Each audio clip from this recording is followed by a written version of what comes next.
Welcome to Paranormal Gumbo with your hosts, Angel and Aaron.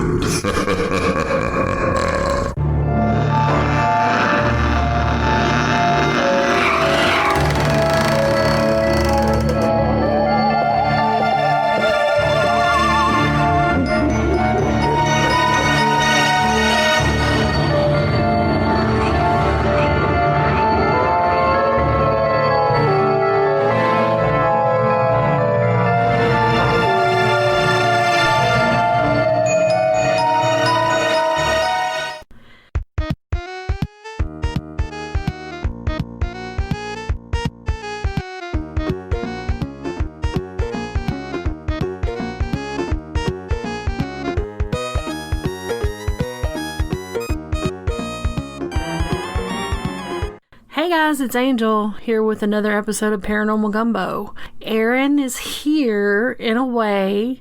He's been really sick, so he was doing a lot better until it was time to record. Aaron, why don't you say hey?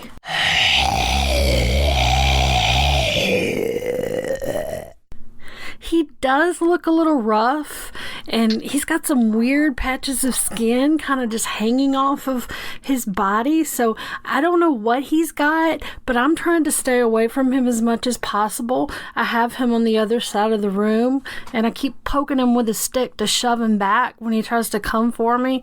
I don't know. Zombie, coronavirus, flu, who knows? But we'll hear from Aaron from time to time throughout the show today.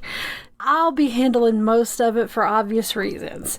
We did plan to do an episode on EVPs, and we have our tape or our recording from our grandmother who left us a telephone message after she died, but we're still trying to get that tape cleaned up. That is 18 years old. The tape is a tape way back when they had answering machines. She left this message on the answering machine, and I held up a tape recorder and recorded that because it was a digital answering machine. So this old tape has been just sitting around for 18 years. So I did get it off of the tape and into digital format, but now I'm trying to clean it up so you can actually hear it better, because it was a lot clearer 18 years ago. You know, those tapes, especially the ones you record yourself, just didn't hold up that well. So, but you can still hear some things on it. It's pretty interesting. At the beginning, you can clearly hear her say, "This is Mama." So I can't wait for you guys to hear that. I really can't, but I want to make sure, like I say, that it's really good for you. So next week, hopefully, we'll have that episode. And if you have any EVPs that you'd like us to share, send them in to us, and we'll be happy to share them. We're going to, gather up a few. We also have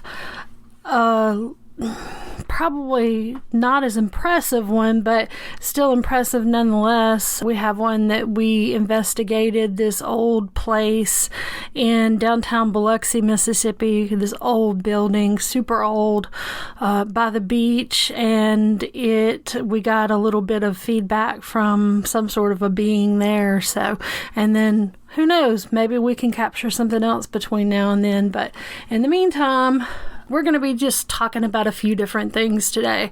We're going to talk a little bit about zombies. What do you think about that, Aaron? Yeah, that's pretty much my opinion too. That's pretty much what I thought. So we're going to talk about zombies. We'll talk a little bit about the show Hellier that I've been watching the second season. I do enjoy the show, but it definitely takes some strange turns. So I want to talk about that a little bit. I don't know. We'll just see where the show leads us, and then we'll just try to make it as interesting and enjoyable as we can. Throughout the episode, I'm going to actually play some clips from one of my favorite video games as a child. It was an awesome game, and it was cheesy, but I still loved it. played it for way too many hours, and I still love it. I suck at it, but it's one of my favorite video games. See if you can identify the music to what game it is, and if you can actually identify what game it comes from, send it in to us. You can send it in through social media, Facebook, Instagram, Twitter. You can send it to our email address, paranormalgumbo@gmail.com. You can send it in through our submit your information on our website, paranormalgumbo.com. But send it in to us what game you think it's from. If you're correct, we'll enter you into a drawing to win a t-shirt. The really cool, well, you could choose which t-shirt you wanted, I suppose, but the one with the cauldron is our latest logo, the one with the skeleton, Grim Reaper, and the cauldron. A friend of Aaron's actually designed that. It's a really cool design. He's asked for us not to just say his name out there because there's so many people that ask him to do free stuff and want to take advantage of them and that kind of thing. If you are really interested in artwork, good artwork, and paying money, let us know and we can put you in contact with him.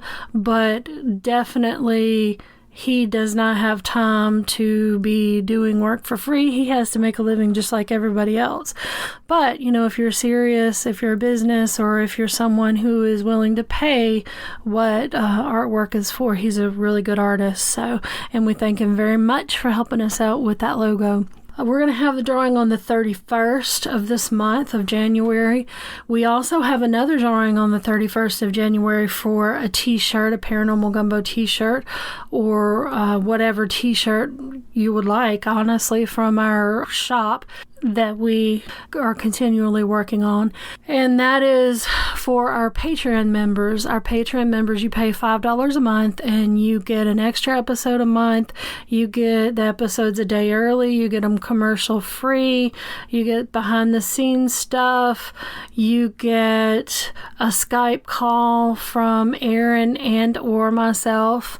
And you can either choose to take us up on that or not. That's either way, it's your prerogative.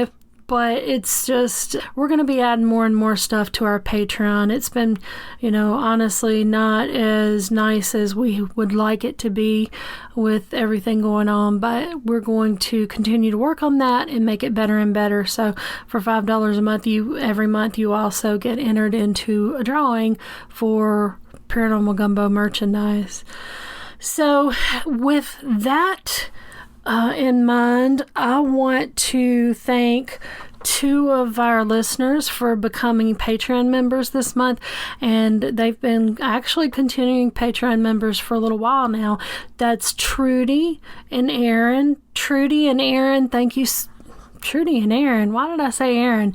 Aaron, you're infiltrating my mind or something. I don't know what's going on there.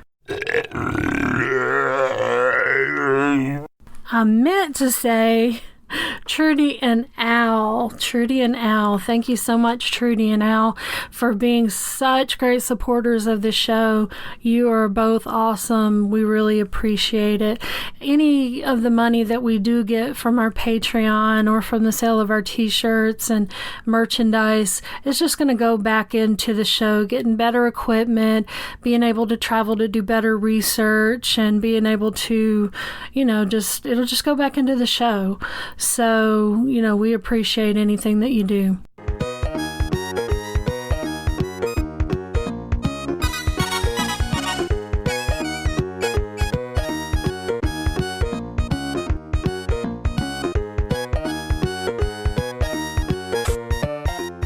Basically, out of all that, I'm going to be playing the pieces of the song. So if you know it, send it in to us and you might win a t-shirt. So first of all, though, let's talk about the news.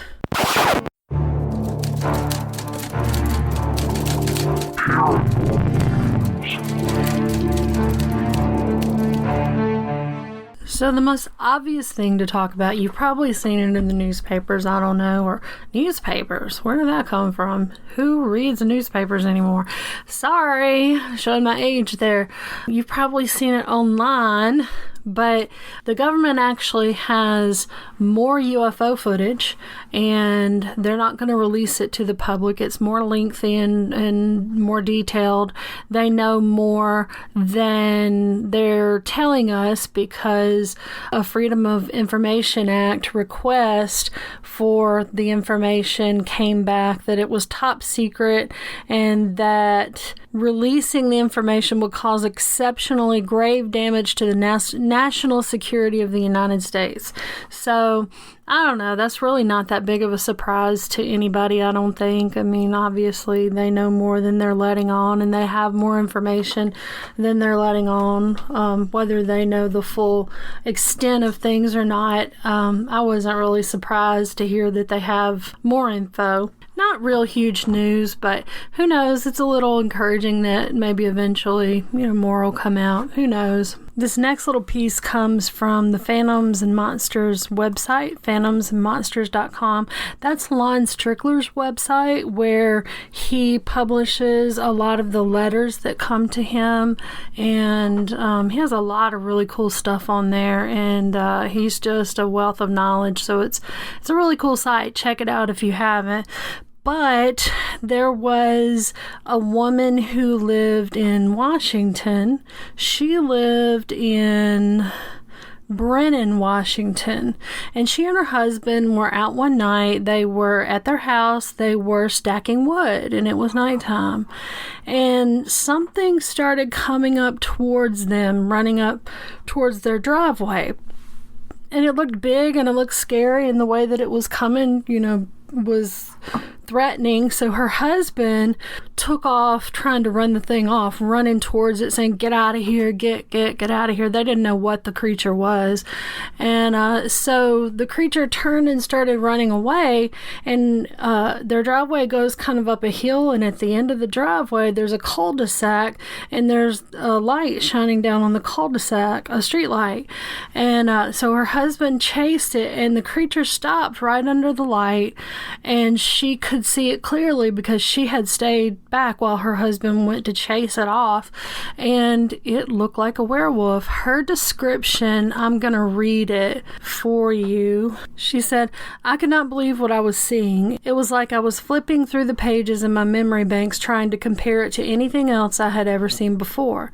It looked like a werewolf to me. It was taller than my husband, who is 6'3" tall. It had ashen gray skin with tufts of scraggly hair here and there. It looked sickly, like it had mange or something. It had the body of a human, but its head looked like a dog. It had a long snout and pointed ears like a Doberman Pinscher. It had a slight hunch on the back of its neck like a hyena has. Its upper arms were slightly shorter in length than a human's. Its hips were much larger than ours, kind of like a kangaroo, but not as big. But it was obvious from the hips and shorter arms that it could go from walking on 2 feet like us, or it could run on all fours like a dog or a bear would." So that's kind of interesting. I know that when we spoke with Lon Strickler, he said that there were more and more sightings of what he calls dog men, which would include the werewolf kind of creature. You use that term loosely because there's different things that can kind of be passed for a werewolf or a dog man, but that kind of canine looking creature. So it's kind of interesting. That's in Washington. He also said that there were more sightings of dog men in around the Birmingham, Alabama area. So if you live up that way, keep your eyes open for them. It's kind of interesting. Years ago, my son, when he was about 10 or so, he saw some sort of a creature like that. He was walking down the street with my father, and my dad stopped to talk to somebody, and my son was just looking around, and he said he saw this creature that looked just like a big wolf or dog walking on 2 legs, and it had dark fur. It was walking, and it saw him, and then it just kind of went underneath the house. He didn't really think too much of it, honestly. My son is one of those people that kind of he's just always been able to see spirits and things like that. So we always kind of assumed it was probably a spirit or something, but I don't know, because there's so many reports of these werewolves and the dogmen, and I don't know. Anyways, it's just weird. If you've had any kind of situations like that where you've seen something like that, let us know. Send us an email or something. You can email us at paranormalgumbo@gmail.com. You can also check out our website, paranormalgumbo.com. There's a submit form where you can submit your information, and you can fill that out. Our site's still a bit of a mess. I'm trying really hard to clean it up, but it's a tedious process. If you've ever done websites, you know that. So hopefully we'll have it cleaned up soon. I really want to get more information up there. I still haven't gotten Tim Starnes' information up there. So if you haven't listened to not last week's, but the week before, if you haven't listened to that episode, check it out with Tim Starnes. That was an awesome episode. I'm going to have it to where you can get there from our site soon, but you can check it out on any place where podcasts are found. That's basically all the news. I really haven't heard of a whole lot of stuff, honestly, lately, but it's definitely some interesting stuff. Aaron, have you ever seen anything like that? Any kind of dogman or anything in the backwoods where you come from?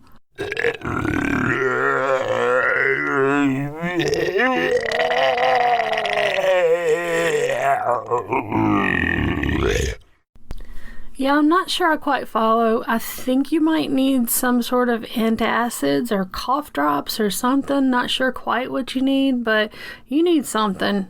And stay over there. Don't come over here. I don't need any of that shit. Don't even look my way. Alright, so I've got him under control right now, holding him back with the stick, so let's keep on talking.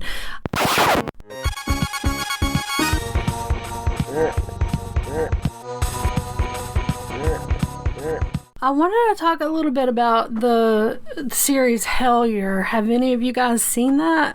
I watched the first season when it came out a little while back. I'm watching the second season. I think I'm almost done with it now.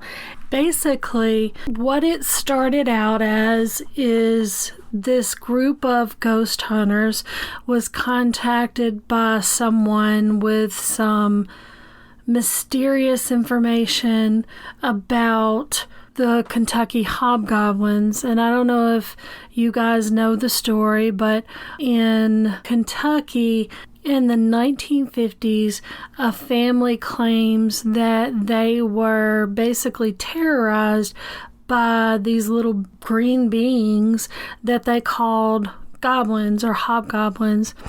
And they were on the roof of the family's house. They kept running around the house and all this stuff outside of the house one night, just terrorizing this family. Basically, that's the big story about the goblins, but people have seen them other than that specific instance. That just is, a more dramatic, well-known story.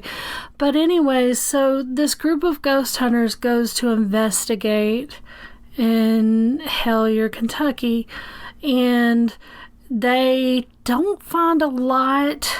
You could go either way, probably, especially with season 1, saying they didn't find anything or they did find anything. They do these sessions where with the God helmet, this God helmet thing, which, if you don't know what that is, it's basically just this helmet that you put on. It messes with the electrical conductivity of the brain so that supposedly you can get spiritual signals or spiritual feeling, that kind of thing. So the theory is with ghost hunters is that it would allow them to communicate with non-corporeal beings. So they had this God helmet on. They did sessions where supposedly they contacted these beings and they talked about Indrid Cold a little bit. They talked about some other stuff. Well, the second season, they go more into the Indrid Cold thing. They try to find where they think Indrid Cold may have lived. They talked to Woody Derenberger's daughter, and Woody Derenberger is the person who claimed to have actually talked to Indrid Cold and been taken to Indrid Cold's home planet, Lanulos. It was called Lanulos. Probably not a true story there. Maybe some kernels of truth, but not to the point that Woody Derenberger said, I don't believe. But anyways, and they talked to his daughter about Indrid Cold and the latest on him, and they end up going to this place. I think it was in Arkansas, this other place. I don't remember for sure, but they do more sessions. They do a hypnosis session, and it's just basically following along with the things that they do and the clues that they come up with. And sometimes it's just like, honestly, grasping at straws. And then sometimes I think, well, maybe there is something to it. And I have so many mixed feelings about it. It's like sometimes it feels like they're grasping at straws, and then sometimes something will happen or a bunch of things will happen and it'll start getting interesting, and it's like they're being guided by something to, I don't know. I don't know what they're being guided to, but I know in the episode that I saw last night, they hypnotized one of the guys. I can't remember what his name was, but they hypnotized one of them, and they were trying to get his subconscious opinions and possibly connect in with these beings as well.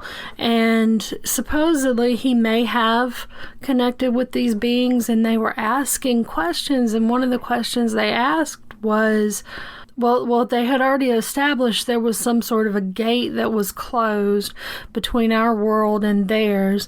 And then they asked basically what the goal was. I'm not using the exact terminology, but basically that's what they asked. And the being, the man who was being hypnotized said that the being said that to let them out. If they really are being led by these mysterious beings to let them out of this gate into our world, that's really interesting. It's like, I don't know. Are they good? Are they bad? It doesn't really sound good to me. But, if you haven't watched it, check it out, because it is, I don't know, it's definitely interesting at times. It can be boring at times too. It's like nothing happens and then bam, stuff starts happening. But it's easy to say with a lot of this stuff, oh, well, that's really not anything big. But when things keep piling up and they have all these synchronicities, it's really hard to say that there's not something to it. Like, they keep finding these balloons, and at first, I thought, well, big deal.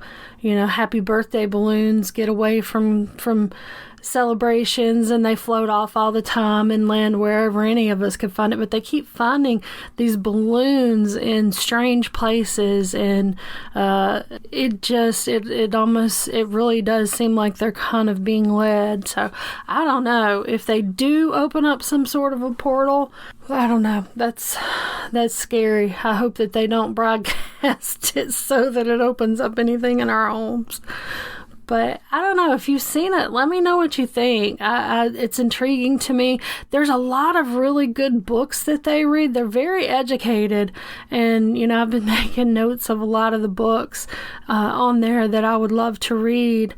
But I don't know. It's definitely different. Definitely different. So check it out. Let me know what you think. Really, I'm really curious. I have a lot of feelings, obviously, about it.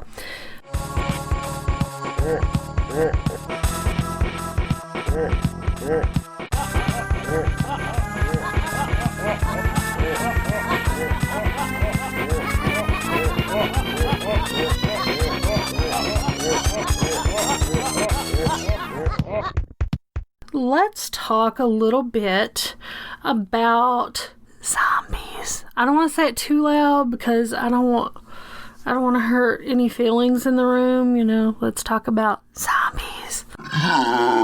So, what do you know about zombies?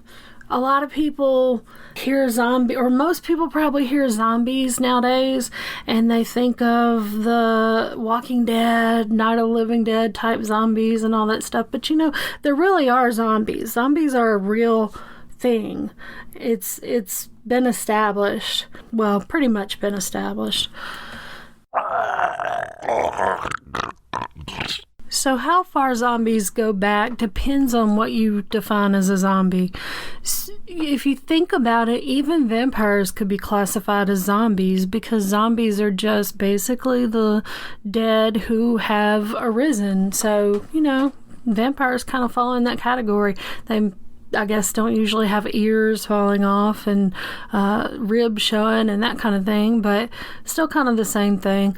And one of the earliest examples of a culture possibly believing in zombies definitely involved fear of the dead would be with the ancient Greeks. The ancient Greeks actually were terrified of the dead rising. They actually, archaeologists have uncovered a lot of graves that had skeletons that were pinned down by rocks and other objects, and apparently the ancient Greeks were afraid that they would rise. Now, whether they died because they thought they were vampires or zombies or whatever, who knows, but they have found that. But the zombie really became popular in Haiti. The zombie folklore basically started in the 17th century, and they brought West Africans over to Haiti as slaves. And so with the slaves came voodoo. And with voodoo came good and bad.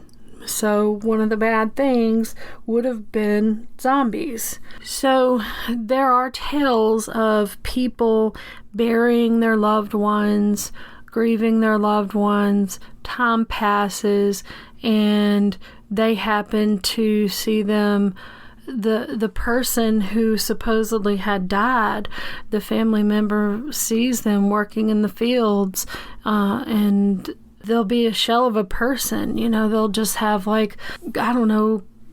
glazed over eyes, and they're not rotting or anything like that, but they don't really know who they are. They're not really responding and that kind of thing. So that was a fairly common thing in Haiti at that time. We've actually had some cases that were kind of documented, and we'll talk about those. But what they think happens is they think that the Bokors, which the Bokors are the voodoo priests, but Bokors are more on the dark side of the whole voodoo thing, and basically that they would create zombies to work in the fields, so as free slave labor, especially once the slavery ended, then they couldn't legally have slaves. So what scientists think that they use a combination of herb shells, part of a pufferfish, animal parts, bones, and other objects, and they make this zombie powder, which is supposed to basically turn somebody into a zombie. There's more to it than that, but that's the concoction that kind of starts to poison them. It slows their heart rate. It makes them basically appear dead. So they get buried and the loved ones leave, and then the Bokors have them dug up and taken back to their plantation or whatever to work. Now, I don't know how common this practice is nowadays. I don't believe it is very common, and I don't know how common it ever was, and nobody knows for sure that it worked, but there's a lot of evidence that it could have. So maybe these people were basically kept in a drugged state where they didn't really know enough as far as who they were and all this stuff, but they were able to work. So the chemical that is the main ingredient in that concoction is a neurotoxin that's found in the pufferfish and is called tetrodotoxin. So this is a very deadly toxin. You can kill someone if you give them too much. You know, there's a fine line there, and the Bokors would know how much to give them to make them as close to death as they could be, but not dead. That's why if you go to, usually, especially in Japan, one of these places that serve pufferfish, you better be damn careful, and you better know that chef knows what they're doing, because if they cut it wrong, you're gonna die, because it's a very fast-acting neurotoxin, and they're not going to be able to get you to the hospital in time. Hi, fuckers. I'm Jason Alme. And I'm Christina Alme, and we're the hosts of Shit Happens When You Party Naked. You should listen to our podcast if you like interviews with fascinating and insightful guests. What recovery has done in my life, I shouldn't be alive right now, first off. So I'm already blessed just by my heart beating every day. Or even silly and profane guests. Remember that time I was 14 and I was sucking dick? Or extreme profanity. I thought you were saying for a second. I was like, oh my God, your mom is right there. I was going to say in front of your mom. I mean, I know we've dropped the F-bomb in front of your mom a whole bunch, but we should not say the word in front of Joanne. Please, don't say in front of Joanne. Or explicit tales of fuckery. There's my buddy Chris standing in the aisle, pissing on the floor, pretending to be looking at an ironing board. Or shitty Samuel L. Jackson impressions? What ain't no country I ever heard of? They speak English and what? English, motherfucker, do you speak it? Say what again? I double dare you, motherfucker. Say what one more goddamn time. Bro, you promised to stop making me do the Sam Jackson impression, you fucker. Search for Shit Happens When You Party Naked on Apple Podcasts, Google Podcasts, Stitcher, Pocket Casts, Podbean, SoundCloud, Overcast, Soundcast, Undercast, Sound Pocket, and Pocket Sound. I double dare you, motherfucker. So what really got me interested in zombies, I'm a zombie freak. I love zombies, the whole concept, whether it be the Haitian zombies or the Walking Dead type zombies. What got me interested is, as a child, reading in these, I don't remember if it was the Time Life Mysteries books or if it was some other mystery books, but, where the kinds of books that show, I don't know, mysteries of the world, and that kind of thing. I remember, seeing in multiple places where they talked about Clairvius narcisse.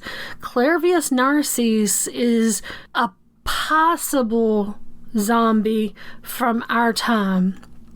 Now, it is debatable, but there's a lot of evidence that points to the fact that he may have actually been a zombie for a period of time. Clairvius was born on January the 2nd, 1922. So this was quite a bit ago, but not that long ago. He died in 1994 for the second time. He died in 1994. So basically, Clairvius had a falling out with his brother about land. And his brother had him turned into a zombie. So basically the story is that Clairvius was presented to the Albert Schweitzer Hospital in Haiti, and he complained of a fever, body aches, and just generally feeling bad. Then he started spitting up blood, and he just continued to get worse and worse over the next couple of days, and then he was finally pronounced dead on May the 2nd. Now, he was pronounced dead by physicians. Granted, this is 1962 and it's in Haiti, but still he was pronounced dead by physicians. And he actually had one of his sisters who was present when he died.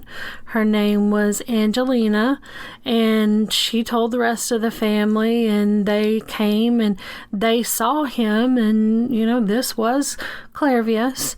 And so the body was placed in cold storage for 24 hours, and then it was buried the next day. The day after he died, it was buried. And it was buried in a small cemetery by his house. And 10 days after he was buried, they actually placed a concrete slab over his grave.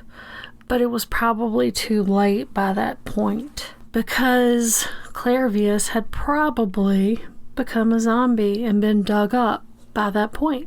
18 years later, in 1980, Angelina, the sister of Clairvius, she was in a marketplace in Haiti, and she was approached by a man who claimed to be Clairvius. He said that 18 years previously, before he was quote unquote killed, he and his brother had inherited land. Well, he refused to sell his portion of the land to his brother. So his brother arranged with a Bokor to have Clairvius made into a zombie so that he would get the land. And that Clairvius, he said that he had been dug up before the slab was placed, and he spent 2 years working as a zombie. And then after that, his master was killed, and Clairvius and the other zombies started coming out of their little trance-like state. And for 16 years, Clairvius didn't return home because he didn't want his brother to kill him for good. He was afraid of his brother, so he stayed away. And then he saw his sister in the marketplace, and he had to go and see her. The family positively identified this as Clairvius. Angelina recognized him. He knew things only Clairvius would know. He knew the childhood name that they called Clairvius. So, your siblings, even if it's been 18 years, you're pretty much going to know your siblings. And they did say that this was him. There was a scientist, I think he was maybe a psychologist.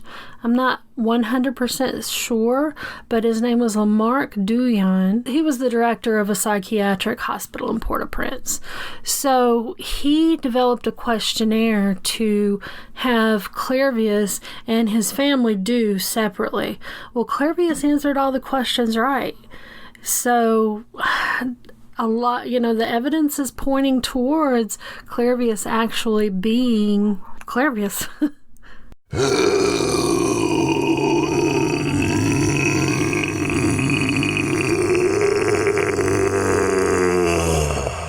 No, Aaron, get back. Get back. Don't breathe. Don't breathe on me. Don't bite me. Get back. I'm going to hit you with this stick. Aaron, I told you, no bite. No bite, Aaron. One of the creepiest aspects of this whole zombie thing with Clairvius is that when questioned about it later, he said that he was awake when everybody thought he was dead. He heard the doctor pronounce him as dead. He heard his family grieving for him. He couldn't move. He was completely paralyzed, but he heard the whole thing. When they shoveled dirt on him, when they put him in the coffin, when they put him in the ground, they shoveled dirt on top of him. He heard all that. Can you imagine? It's just mind-boggling. I can't even fathom how horrible that would be. That's like one of my biggest fears, is being buried alive. I've heard so many horror stories of people who actually were accidentally buried alive, and it's just, it's horrible. I don't know if any of you have seen Wentworth. I love the show Wentworth. It's an Australian show about women in prison, and it's on Netflix, and one of the characters at one point was buried alive, and it showed where she had tried to claw out of the box, and it was horrible. Anyways, I digress. Clairvius said he thought he was actually in the ground for a couple of days, but the experts speculate that he couldn't have really been in the ground for more than 8 hours or so because there wouldn't be enough oxygen. Now, I don't know if they took into account or not that he would have been in this depressed state where I'm sure he wasn't breathing as much and that kind of thing, and so he wouldn't need as much oxygen, but I'm sure they know more than I do. They are, quote, the experts. He said that when they dug him up, when the Bocor's minions, I like that word, minions, when the Bocor's minions dug him up, that they just opened up the coffin, they slapped him 3 times, they had him to smell something, and then they took him to the Bocor. And apparently, and this is just horrifying as well, when Clairvius was in the coffin, they put a nail in the coffin that went through his cheek. So he had a wound in his cheek, and the Bocor fixed that up. He went through a process, he said, where he was actually judged by the Bocor. The Bocor questioned him thoroughly on the problems, what happened with his brother, why he wanted him dead, and who arranged for him to become a zombie, all that stuff. And after that time, the Bocor took him to the Bocor took him to a plantation owned by another Bocor, and he was put to work with other zombies. He speculates it was like 150 zombies, 151 zombies. And for 2 years, like we said earlier, for 2 years, he worked in the fields, and he said he knew what was going on the whole time. He missed his family and friends. He wanted to go home, but he couldn't really interact with the world in a normal way. He didn't feel like he was really in his body. It was like he was in a dreamlike state, and things were they were warped, and he just couldn't break free from it. Basically, they were fed once a day. In 1964, one of the zombies just refused to eat his daily meals. He stopped. He wouldn't do it anymore. I don't know if these meals had some sort of a chemical in them that helped to keep them in the zombie state or what. They probably did, honestly. But the zombie wouldn't eat, so he was beaten. The Bocor beat him. In the process of that, the zombie grabbed a hoe and beat the Bocor to death. And there are 2 different stories, though, about how Clairvius and the other zombies escaped. One story is, like we said earlier, they just left, as they started coming out of this trance-like state, they left.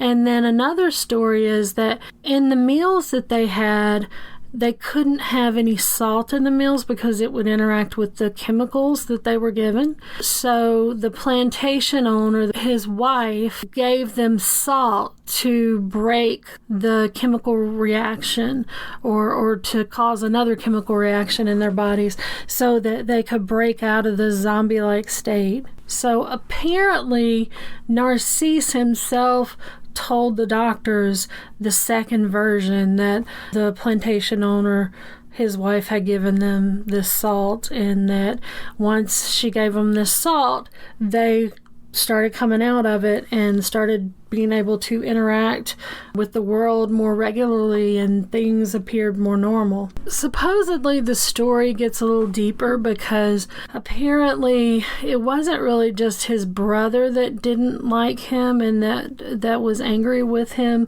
but several people in his family that didn't like him, and they all went in together and hired the Bocor to turn him into a zombie. He had also fathered children by several different women, and he didn't support them, and a lot of people in the community just didn't like him. So it's suspected that maybe not just one person actually had a part in this, but that it was a community of people, or at least a collection of several people.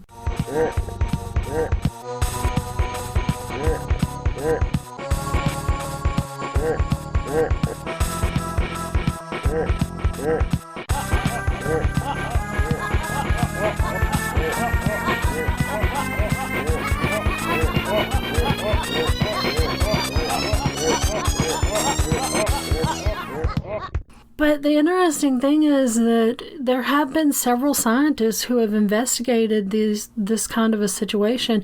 Nobody can prove that Clairvius was not a zombie.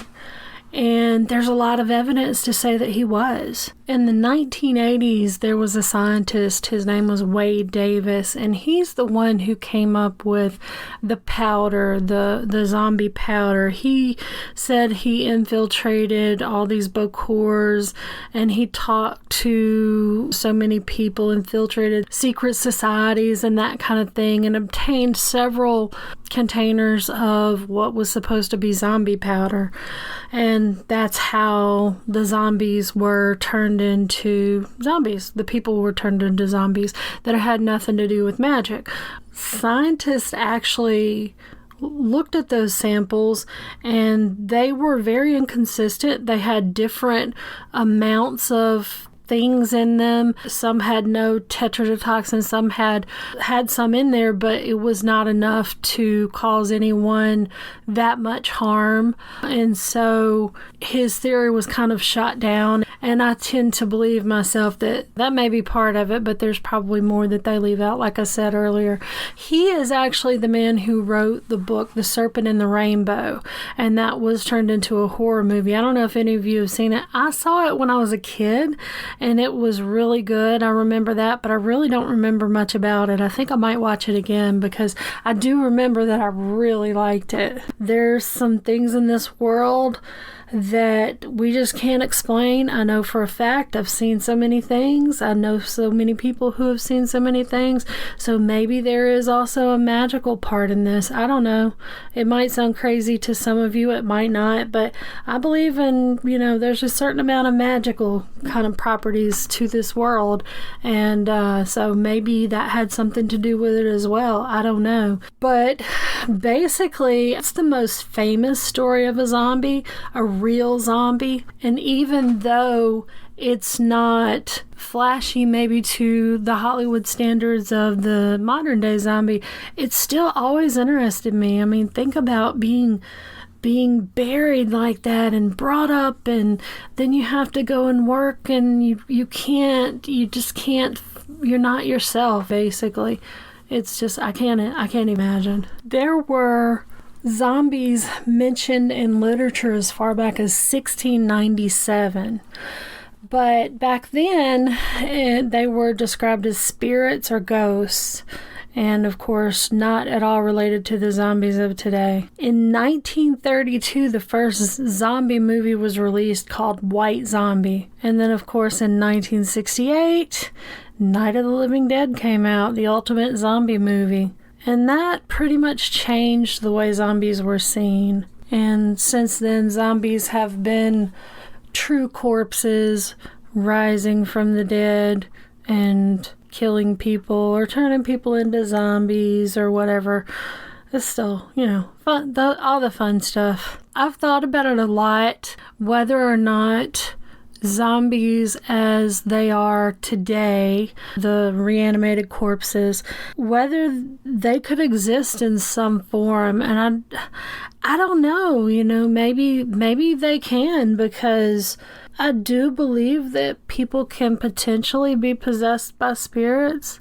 I don't know if they can be possessed by spirits after death, but if a spirit can possess Annabelle, the rag doll, not in the movie, the one the movie was based off of, why wouldn't they be able to possess a person's body if it was a strong enough spirit after the person had died? I don't know. It's all far-fetched. I know it sounds a little crazy, but I like to think about things like that because I'm a dork. What do you think? Have you spent time even thinking about it? Let me know what you think. The whole concept, too, of there being some sort of a virus that causes people to be zombies, that, in a way, may be possible.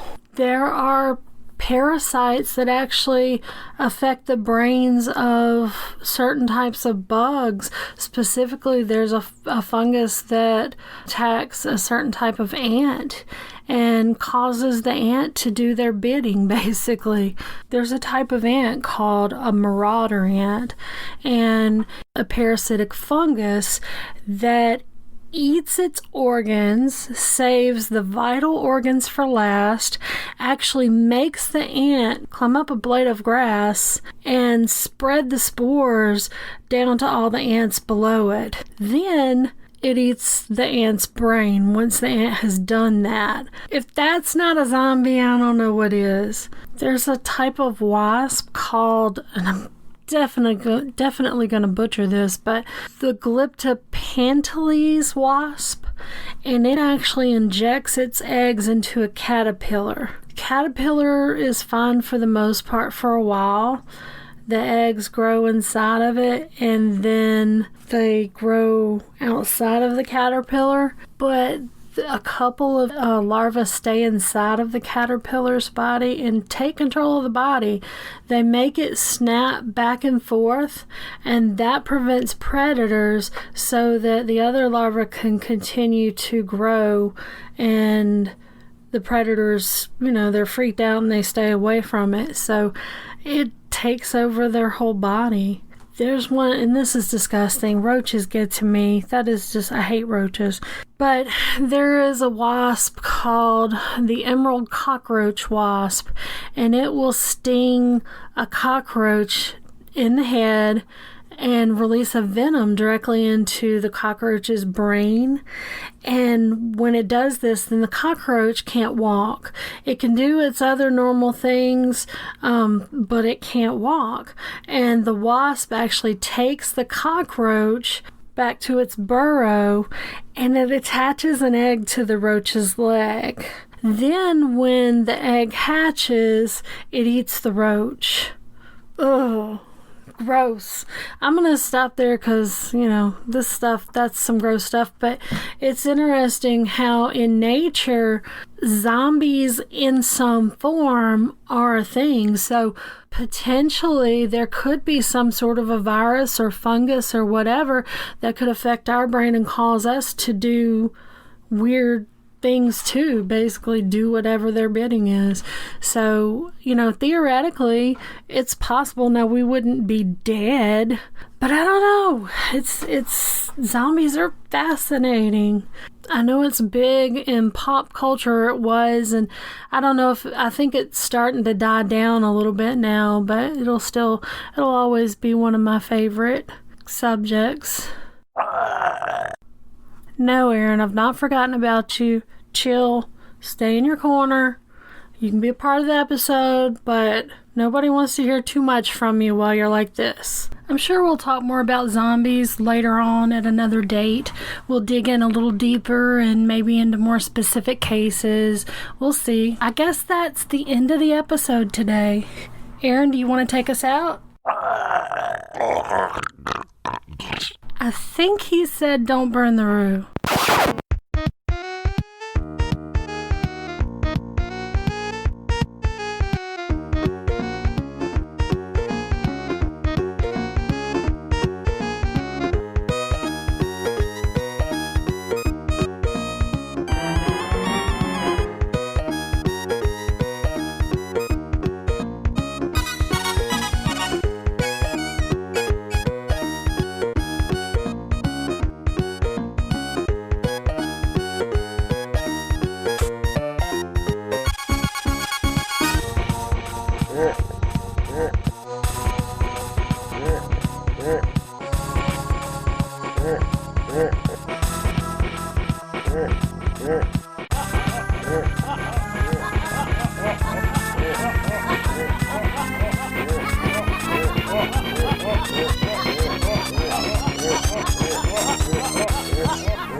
Yeah.